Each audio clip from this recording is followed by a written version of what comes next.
آج کے وقت میں نے دیکھا ہے کہ اگر کوئی مسجد خالی ہوتی ہے وہاں بہت سے امام پہنچتے ہیں امامت کی نیت سے، پھر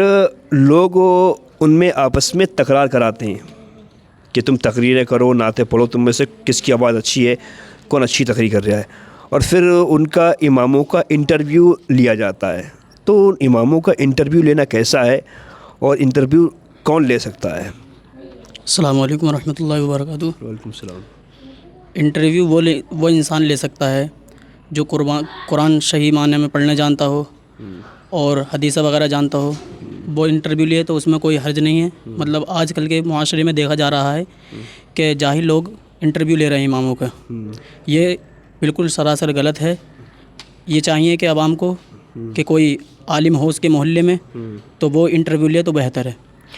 دیکھیے اب انٹرویو کا معاملہ کیا ہے، اگر کوئی بندہ امامت کی نیت سے پہنچا ہے، امامت کرنے پہنچا ہے، تو ظاہر سی بات ہے کچھ علم ہوگا اس کے پاس میں، اس لیے امامت کرنے پہنچا ہوگا۔ لیکن اگر پھر بھی عوام یہ چاہتی کہ یار ہم دیکھنا چاہتے ہیں کہ جس کو امام رکھنا چاہتے ہیں وہ قرآن اچھا پڑھتا ہے یا نہیں پڑھتا ہے، تو سب سے بہتر طریقہ یہ آپ کے محلے میں کوئی عالم دین ہے، کوئی بستی میں عالم دین ہے، اس سے آپ ان دونوں کی بات کرائیں کہ عالم صاحب ہیں، آپ ان سے بات کر لیں۔ عالم صاحب خود ان سے معلوم کر دیتے آپ کی پڑھائی کیا کیا ہے، آپ کی تعلیم کیا ہے، کہاں سے آپ کی فراغت ہے۔ تو جب بندہ بتائے گا صاحب فلاں جگہ سے میری تعلیم ہے، میں حافظ ہوں یا مولوی ہوں،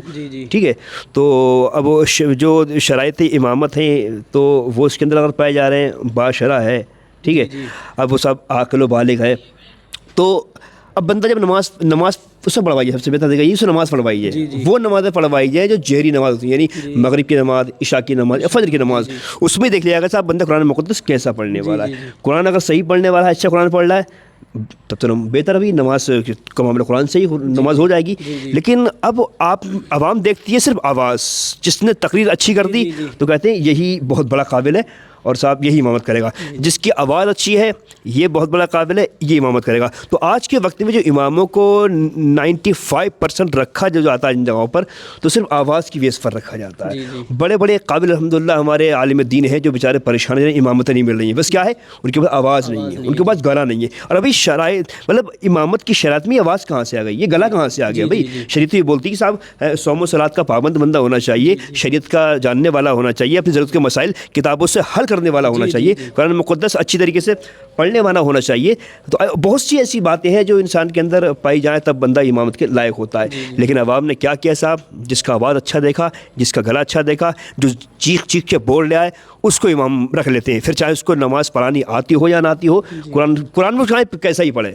قرآن چاہے کیسے ہی پڑھے، انہیں مطلب ہی نہیں ہے، انہیں مطلب ہے صرف آواز سے یا اس کے گلے سے یا اس کے جچاؤ سے۔ تو بھائی یہ جو خرافات آپ لوگ کرتے ہو نا، ایک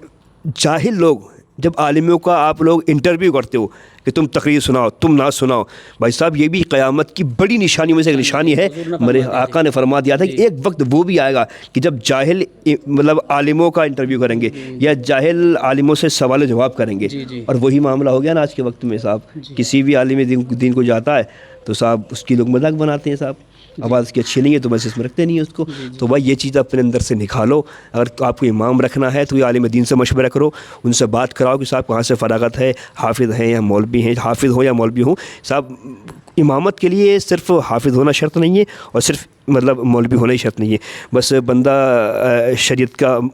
پابند ہونا چاہیے، عقیدہ اس کا درست ہونا چاہیے، ہے نا، اور مسائل کا بھی جاننے والا ہونا چاہیے، قرآن مقدس اچھا پڑھنے والا ہونا چاہیے، کیونکہ قرآن اگر غلط پڑھتا ہے تو پھر نماز ہی نہیں ہوگی۔ تو دوستو یہ سب چیزیں اپنی دماغ سے نکالو، جو آج کے وقت میں ماحول چل رہا ہے صاحب، عالموں کا انٹرویو کرنا، عالموں کا امتحان لینا جاہلوں میں، یہ قیامت کی ایک بہت بڑی نشانی ہے جی۔ ٹھیک ہے بھائی۔